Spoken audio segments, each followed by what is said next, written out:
Hello and welcome to Psychgeist, where we talk about the psychology of the era, the science of games.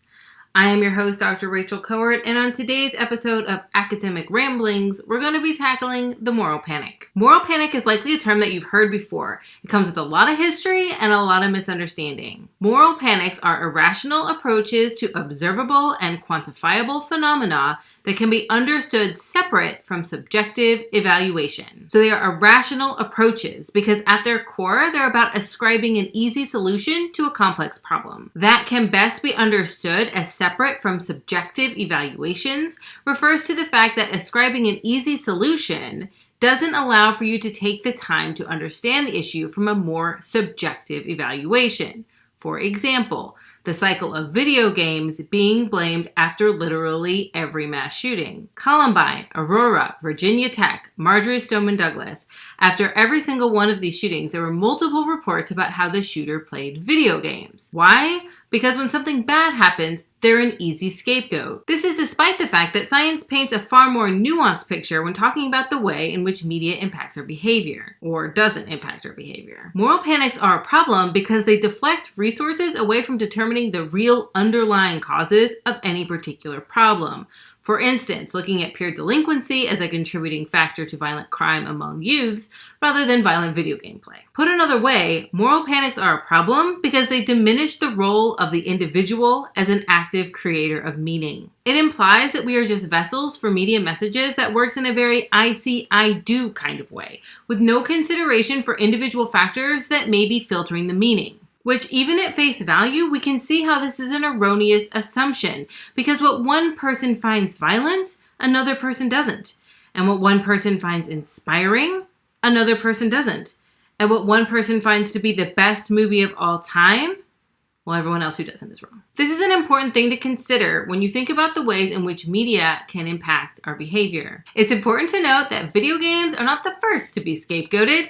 Popular media and new technology have a long history of being approached with suspicion. Back in 400 BC, written language was at the center of a moral panic. Plato had a lot of concerns that writing things down would cease to exercise our memory because we would begin to rely on only the things that are written.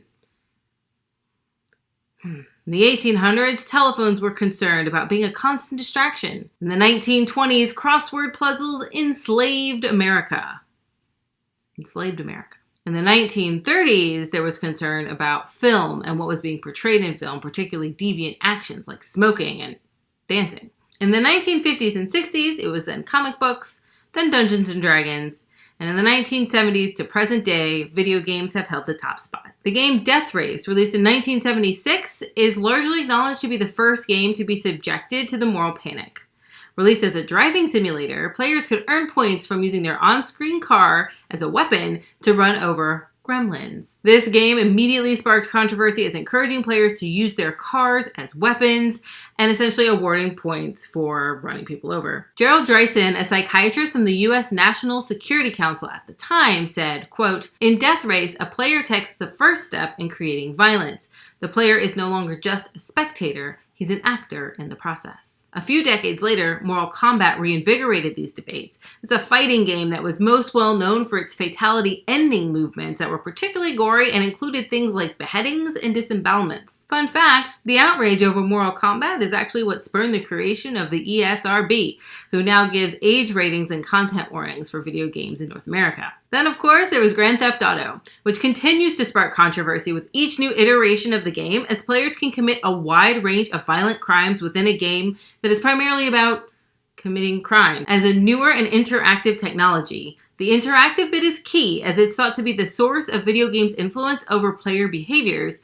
The popularity of video games, especially among children, has ignited debates to the role that mediated death and destruction may play in shaping future generations. Hence, the moral panic. But why has the moral panic lingered for so long? The moral panic about games may have started in the 1970s, but they remain perpetuated today by a combination of sensationalized news media and their misrepresentation in pop culture. It is important to understand the factors that drive moral panics around video games so we can understand why they continue to be viewed as tools for destruction, why they continue to be viewed as having a negative influence on society, and why they continue to be viewed as a potentially dangerous activity. The first is sensationalized news media, with reports exaggerating or sometimes outright fabricating communicating the potential negative consequences that games can have on its players. The other issue is the representation of games and gamers in pop culture. As put by Williams in 2008, game players are stereotypically male and young, pale from too much time spent indoors, and socially inept. As a new generation of isolated and lonely couch potatoes, young male gamers are far from aspirational figures. A prime example of the stereotypes of gamers comes from an episode of South Park called Make Love Not Warcraft. In it, the 4 main characters of the series begin to play World of Warcraft. And over the episode, they slowly descend into becoming more overweight, more socially inept, and more socially reclusive. They also start to be trolled by this guy, who is another great epitome of the stereotype of online gamers. He's overweight, his house is unkempt, you can see he's got something on his wrist like he has a gaming injury.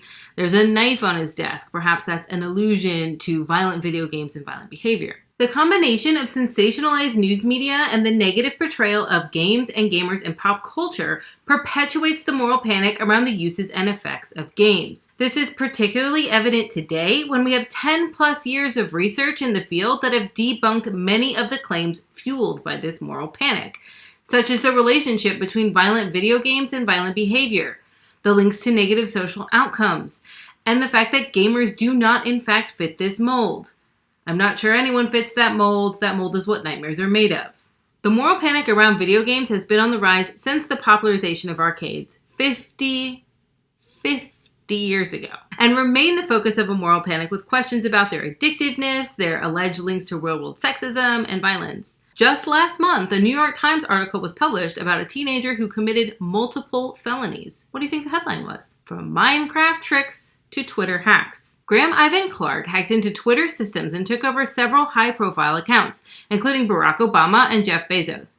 He was involved in the theft of over $850,000 worth of Bitcoin and is being charged as an adult with over 30 felonies. But what is the most pertinent information that's mentioned in the first paragraph of the article? When he was 10 years old, he played Minecraft. Do you know how hard it would be to find a 10-year-old who doesn't play Minecraft? Later in the article, it also mentions that he had poor parental relationships and perhaps a poor home environment, which we know is a risk factor for criminality, deviant behavior, and a whole host of other things far more than media uses, as are deviant peer groups, previous exposure to violence, frustration tolerance, to name just a few. But these issues are multifaceted. They're difficult to understand. They require social change, which is hard and long and requires effort and cooperation. So instead, let's just say it's the video games. This is the moral panic at work. This is not helpful. I will say that I am optimistic after half a century of blaming video games that we are actually in the middle of a shift. When I was looking for news articles and images for this piece, it was actually harder to find recent news coverage touting how games are ruining the children than it was to find articles that had a much more nuanced discussion. Unfortunately, the only reason I think we're seeing this is because other technologies are taking the unwarranted blame. I mean, there's gotta be a way to pin this on iPhones. If you like this video, please like and subscribe, and until next time, be excellent to each other and always cite your sources.